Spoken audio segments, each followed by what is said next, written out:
This is Michael Ware. You're listening to the Morning Five on Monday, February 27th, 2023. This week, we're going to do something a bit different.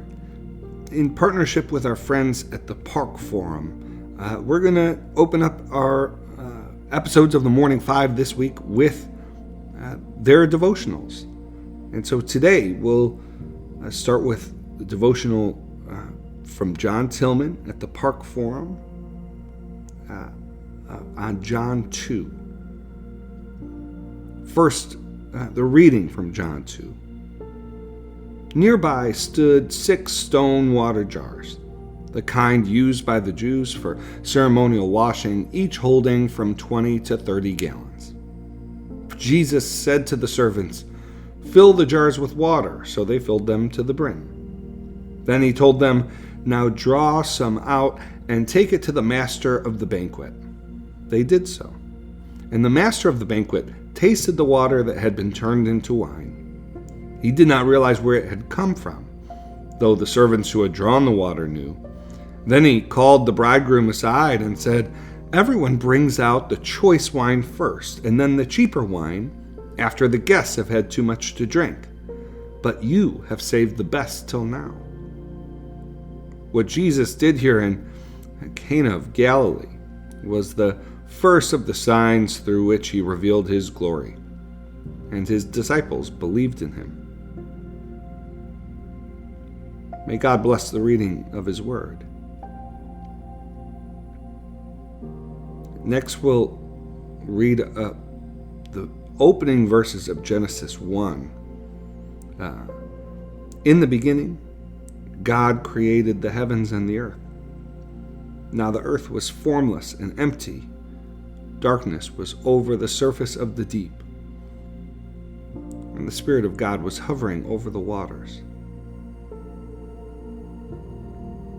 May God bless the reading of his word. And now a reflection from John Tillman. I recently came across a video by Dr. Darrell Johnson. In it, Dr. Johnson explains why turning the water into wine is, in his opinion, the most miraculous thing done by Jesus that is surpassed only by his resurrection. What about feeding the 5,000? What about raising Lazarus? Well, as Dr. Johnson explains, when he fed the 5,000, he only multiplied what was there. And when he raised the dead, he only reanimated what was there. In the miracle of the water into wine, he demonstrated that he can create something from nothing. I have in the past wondered why John, who only chose 7 miraculous signs to testify to Jesus' divinity, would spend one of his 7 choices on the wine at the wedding. I thought perhaps John wanted to start small. But Dr. Johnson has made me reconsider that. John opened his gospel with a poetic description of Jesus, the Word, as a participant in the creation of the world, that through him all things were made. In Genesis, the nothing from which God created the world was formless and empty water. The Spirit of God hovered over this empty and formless deep sea, and John testifies that Jesus was there. The biblical authors, including John, didn't have a concept of nothing that was formed as ours has been by space travel. To them, the vacuum of space was the open ocean, and nothing meant the formless, useless, shapeless chaos of the deep waters. Perhaps John remembered and related this story specifically because it places Jesus once again hovering over deep pools of nothing and turning them into something. How has your past year gone? Are you like the wedding host staring down scarcity? Are you hovering over deep waters of disappointment? When you look for meaning or achievements, do you see only formless, useless, shapeless chaos, like the shifting waves of the deep ocean? Give your scarcity, your vacuum, your chaotic, shapeless, formless fears and failures of the past to Jesus. Sense him hovering over them with you. From your nothing, Jesus can make something beautiful. The water became the finest wine that brought joy to the heart. What will your nothing become? What it will be can only be known by following him. That concludes the devotional from our friends at the Park Forum. You can learn more about the Park Forum at theparkforum.org. You're listening to The Morning 5, brought to you by the That Sounds Fun Network. Let's get right to the news. First, the AP is reporting that we could begin to see states kick people off the Medicaid rolls, which the federal government prohibited during COVID, but now that the COVID emergency is officially over, according to the federal government, states are able to assess folks' eligibility for the first time in 3 years. As many as 14 million people could lose access to that health care coverage. Related, we've seen a significant change over the last few years of Republican governors becoming open to Medicaid expansion. An example of this is the Mississippi Republican Governor Tate Reeves, who has said for the first time that he wants the state to allow a full year of Medicaid coverage to women after they give birth. He's called for the Republican legislature in the state to send him a bill along those lines. He calls it, quote, part of our new pro-life agenda. In the case of Reeves, he has not yet publicly said that he supports the broader expansion of Medicaid that has been taken up by now 39 states. Mississippi is one of 11 that has not approved that expansion. But to have a red state governor, a deep red state governor, make this change suggests something about changes in our politics regarding approach to working class issues, the poor, and the government's role in that. The second item, or second bucket of news items, since that first kind of had two separate sort of stories.